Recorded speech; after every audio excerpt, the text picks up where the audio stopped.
Hello, welcome back to Video Wizard, and as you can see straight away, my Premiere Pro looks a bit weird, doesn't it? And that's why you've clicked on the video, because you want to know how to get your timeline back. You've only gone and bloody lost it. How do we do that? Okay, there are two ways. So, up here in the top left, you have this window tab. Okay, you want to press that, and you want to go to Workspaces. Okay, and I would click Editing, that's the main one, but that hasn't worked for me. Okay, it might work for you, so I'm going to show you the second way.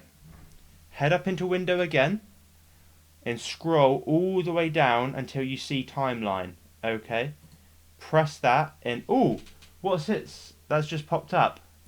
Let's open it a little bit. Ah, it's our timeline back. That's the video. That's how you get your timeline back. Thank you very much for watching. Have a great rest of your day.